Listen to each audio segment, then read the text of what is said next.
Morning children, online class 4 subject Hindi पाठ 16 सुख की कुंजी। यानी कुंजी मीन्स क्या होता है? चाबी, यानी सुख की चाबी। तो ये पाठ पढ़ने का हमारा उद्देश्य क्या है कि विभिन्न ऋतुओं से आपको परिचित कराना और कड़ी गर्मी का परिचय कराना, और आपको क्या करना, जीवन में मेहनत का महत्व समझाना, और प्रकृति जो होता है मनुष्य को क्या बताना कि प्रकृति से हमें क्या करना चाहिए, प्रेम करना चाहिए। तो आइए हम अपनी ये कविता पढ़ते हैं, जिसके कवि कौन है? श्री भगवती प्रसाद जी हैं। तपती धरती तपता अंबर, कण कण बना अंगारा, सुलझ रही हरियाली सारी, सुलझ रहा जग सारा। तो इसमें जो हमारे कवि हैं वो क्या कह रहे हैं कि गर्मी के मौसम का इन्होंने वर्णन किया है। तो गर्मी के मौसम में क्या होता है कि सारा क्या होता है, सारी धरती जो होती है वो क्या होता रहता है, तपता यानी जलता रहता है। और जो अंबर मीन्स क्या होता है, जो आपका आकाश होता है। तो आकाश का जो होता है तो वो भी क्या होता है, आपका तपता रहता है, यानी गर्मी के मारे जलता रहता है दिन में। कणकण, और जो उस समय के कणकण यानी आप देखिए अगर ज़मीन में भी चलते हैं, अगर उसके पत्थर छू जाएं या आप बाहर धूप में निकलते हैं तो उसके जो कणकण यानी जो उसकी सारी चीज़ें वो क्या होती हैं, जलती रहती हैं, एकदम आग के समान। जैसे आग का अंगारा लाल लाल होता है, उसी तरह गर्मी के मौसम भी सारी चीज़ें क्या होती हैं, जलती रहती हैं। सुलझ रही हरियाली सारी, तो सुलझ यानी क्या होती है, जितनी हरियाली रहती है, जैसे बरसात के मौसम में, ठंडी के मौसम में हरियाली रहती है, तो गर्मी के मौसम में क्या होती है, जो सारी हरियाली रहती है वो सुलझ जाती है, यानी कि ख़त्म हो जाती है, धूप के कारण सब नष्ट हो जाता है। और उसी तरह जो आपका जग भी होता, हमारा संसार होता है, या यहाँ के रहने वाले लोग जो होते हैं वो भी क्या होते हैं, जलने लगते हैं। यानी इस मौसम में हमारी जो हरियाली रहती है वो सूखने लगती है, और जो इंसान रहते हैं, जो हमारा सारे लोग रहते हैं, वो भी गर्मी के मारे जलने लगते हैं। पंछी दुबक रहे नीड़ों में, पशु सब हाँफते जाते, छाया भी छाया पाने को सिकुड़ रही शर्माते। तो इसमें क्या बताया गया है कि गर्मी के मौसम में अभी हमने क्या पढ़ा कि धरती और आकाश दोनों क्या होते हैं, तप रहते हैं, और खेतों की जो फसलें होती हैं वो सब चीज़ें क्या होती हैं, सूख जाती। तो इसमें क्या बताया है कि चारों तरफ क्या रहते हैं, जो हमारे पंछी रहते हैं वो क्या करते हैं, अपने नीड़ों मीन्स क्या होता है, आपका घोंसला होता है, नीड़ मीन्स। तो पंछी क्या होते हैं, अपने घोंसलों में आकर यानी छाया में आकर क्या करते हैं, दुबक जाते हैं, यानी छुपकर बैठ जाते हैं, क्योंकि इतनी तेज़ धूप में वो बाहर कहाँ घूमे, इसीलिए पक्षी भी अपने अपने घोंसलों में छिपकर बैठ जाते हैं, क्योंकि चारों तरफ क्या है, तेज़ धूप है और कहीं भी छाया नहीं दिखाई देती है। तो इसलिए वो हाँफते हुए धूप से आते हैं और अपने घोंसले में छुप जाते हैं। छाया भी छाया पाने को सिकुड़ रही शर्माते। तो इसमें क्या बताया है कि जो छाया होती है वो भी क्या है, छाया पाने के लिए क्या होती है, सिकुड़ती जाती है। देखिए जो हमारी परछाइयाँ होती हैं तो वो भी क्या होती है, उस समय सिकुड़ जाती है, यानी वो भी धूप के कारण सुलझ जाती हैं। छाया सड़कों पर सन्नाटा, तपी जेठ की गर्मी, सूख गई है दूब खेत की, रही न नाम को नरमी। तो इसमें क्या बताया गया है कि गर्मी के मौसम में क्या होता है, भयंकर गर्मी के मौसम में क्या होता है, खेतों की जो हरियाली होती है वो सब क्या हो गई है, आपके सब सूख जाती है। यानी गर्मी के मौसम में क्या होता है, बिल्कुल सन्नाटा मीन्स क्या होता है, खामोशी होती है। देखिए आप गर्मी के मौसम में दोपहर में बाहर निकलते हैं तो आपको बहुत कम ही आदमी लोग हैं कि बाहर दिखाई देते हैं, जितना आपके बरसात और ठंडी के मौसम में लोग बाहर घूमते हैं उसकी अपेक्षा गर्मियों में क्या होता है, सड़कों में सन्नाटा यानी खामोशी छाई रहती है। और क्या होता है, क्योंकि जेठ की दोपहरी में कोई भी बाहर, जेठ यानी गर्मी की जब दोपहरी आती है आपकी, ये मई जून वाला होता है आपका, अप्रैल मई का, तो इसमें क्या होता है, सब लोग अपने घर क्या करते हैं, अपने तेज़ धूप से बचने के लिए अपने घर में छुप जाते हैं, क्योंकि सड़कों में भी आप देखते हैं कि कोई नहीं निकलता है, सन्नाटा रहता है। फिर देखिए सूख गई है दूब खेत की। दूब क्या होता है, एक प्रकार की हरी घास है जो हम लोग क्या अपने घर में लगाए रहते हैं, वो हरी हरी सी ग्रीन ग्रीन सी रहती है हमेशा, लेकिन गर्मी के मौसम में क्या होता है, वो भी तेज़ धूप के कारण क्या हो जाती है, सूख जाती है। और खेत में जो होती है नमी, नमी यानी जानते हैं अगर हम कितना भी पानी उसमें डालें, कितना भी, तो वो सिर्फ नाम मात्र की रहती है कि हाँ खेतों में नमी है, क्योंकि उस समय धूप इतना तेज होता है, इतना असर होता है कि खेत में चाहे हम जितना पानी डाल लें वो नाम मात्र के लिए नमी रहती है, और क्या हो जाता है, वो धूप जो होती उतनी हरी नहीं रहती, वो भी सूख जाती है। जेठ तपे तो बरखा आए, रिमझिम बरसे पानी, तपन मिटे तो धरती की सारी, लहराए खेती धानी। तो इसमें क्या बताया है, जेठ तपे तो, जब जेठ में, जेठ यानी जब गर्मी के मौसम में क्या होता है, भयंकर गर्मी में बरसात से धरती की क्या होती है, तपन, जब जेठ के मौसम में क्या होती है, फिर जेठ के बाद कौन सा मौसम आता है, वर्षा ऋतु आता है। तो जब रिमझिम रिमझिम क्या होता है, पानी बरसने लगता है, तो क्या होती है, धरती की तपन क्या हो जाती है, मिट जाती है। और तपन मिटे तो धरती की सारी, लहराई खेती धारी। तपन मीन्स क्या होता है, गर्मी यानी जलन।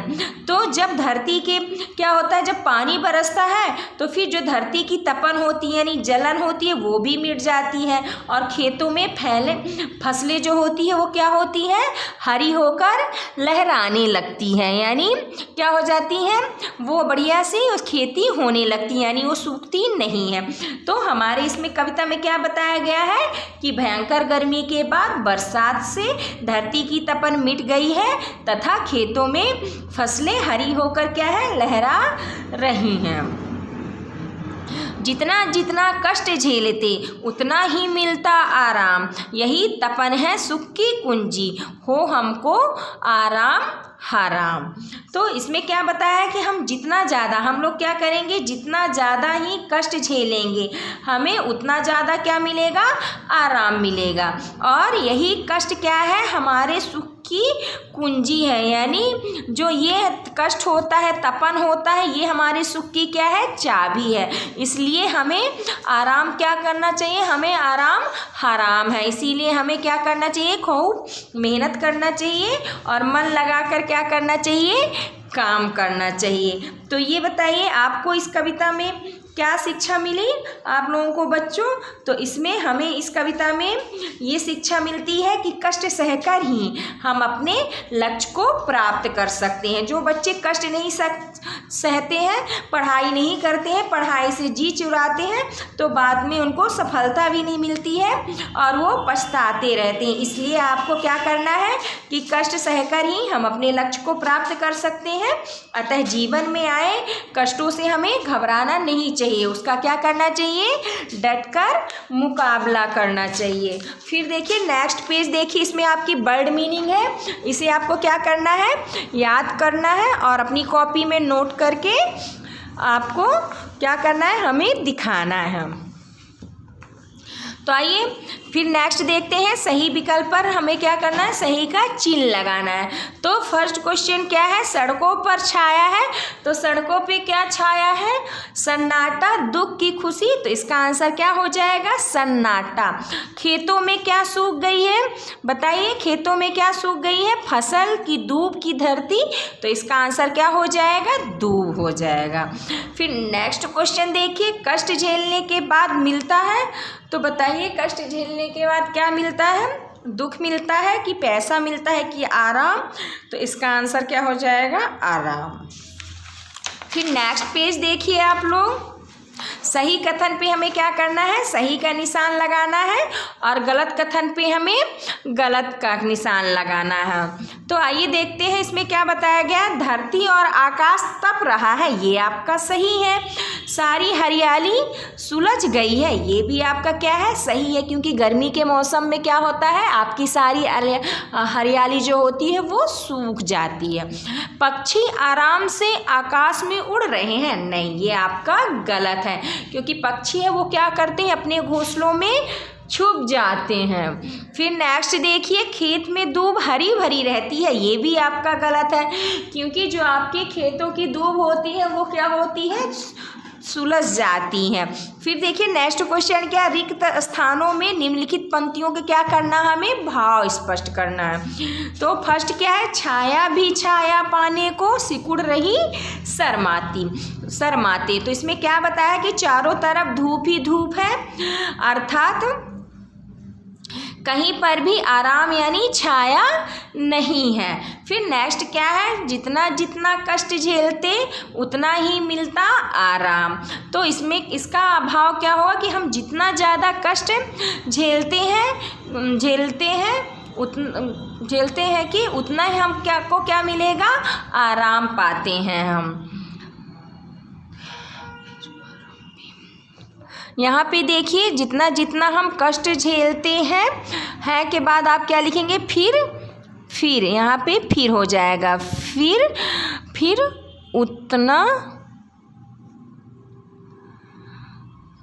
फिर आराम उतना नहीं, फिर आराम भी उतना पाते हैं। तो देखिए इसमें क्या बताया गया है कि जितना जितना कष्ट झेलते उतना ही मिलता आराम। इसका हो जाएगा, हम जितना ज़्यादा कष्ट झेलते हैं फिर आराम भी उतना पाते हैं। अब देखिए नेक्स्ट क्या है, निम्नलिखित प्रश्नों के हमें उत्तर देना है। तो फर्स्ट क्वेश्चन क्या है, कविता में आए गर्मी के मौसम का हमें वर्णन करना है। तो इसका आंसर क्या हो जाएगा, गर्मी के मौसम में धरती और आकाश दोनों ही तप रहे हैं और खेतों में फसल सूख गई है, पक्षी भी अपने अपने घोंसलों में छिपकर बैठ गए हैं और चारों तरफ तेज धूप है, कहीं भी छाया नहीं है और सड़कों पर कोई भी दिखाई नहीं दे रहा है। फिर सेकंड क्वेश्चन क्या है, भयंकर गर्मी के बाद कोई बरसात से वातावरण कैसा हो जाता है, कविता के आधार पर हमें बताना है। तो इसका आंसर हो जाएगा, भयंकर गर्मी के बाद बरसात में धरती की तपन क्या होती है, मिट जाती है तथा खेतों में फसलें क्या हो जाती हैं, हरी होकर लहराने लगती हैं।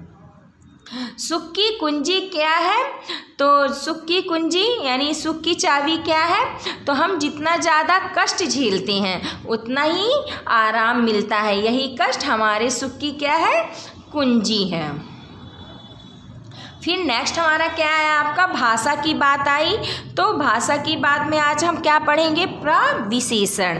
तो प्रविशेषण क्या होता है, जो शब्द विशेषण शब्दों की विशेषता बताते हैं उन्हें प्रविशेषण कहते हैं। जैसे धरती बहुत सुंदर दिखाई दे रही है, यहाँ पर बहुत क्या है, आपका प्रविशेषण है।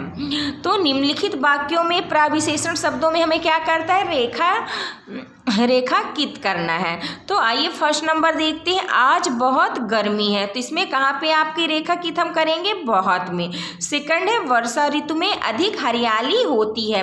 तो इसमें हम कहाँ अंडरलाइन करेंगे, अधिक में। फिर नेक्स्ट है, पिकनिक पर लगभग 30 लड़कियां गईं। तो इसमें कहाँ पे हम अंडरलाइन करेंगे, लगभग में। फिर नेक्स्ट है, वर्षा आने से बहुत कम राहत मिलती है। तो इसका प्रविशेषण क्या हो जाएगा, बहुत हो जाएगा। अब देखिए निम्नलिखित शब्दों के लिए सही विशेषण पर हमें क्या करना है, चिन्ह लगाना है कि कौन सा विशेषण सही है। तो इसमें हो जाएगा आपका कठिन और यहाँ पे आपका विशेष हो जाएगा। फिर देखिए इसका का नंबर का आपका कठिन हो जाएगा, आप लोगों ने टिक मान लिया, इसमें कठिन रहा। और पोशाक में क्या हो जाएगा, विशेष यानी विशेष पोशाक। तो इसका क्या हो जाएगा, विशेषण विशेष हो जाए। अब देखिए चांदनी की विशेषता क्या है कि इसका विशेषण हो जाएगा दुधिया, क्योंकि चांदनी कैसे होती है, दुधिया रंग की होती। तो इसका आंसर दुधिया हो जाएगा। फिर नेक्स्ट देखिए पर्वत। तो पर्वत कैसे होते हैं बताइए, ऊंचे, अति की तेज। तो इसका आंसर क्या हो जाएगा, ऊंचे हो जाएगा। तो इस तरह आपका ये लेसन कंप्लीट हुआ। नेक्स्ट डे हम नेक्स्ट लेसन लेके आएंगे। Thank you.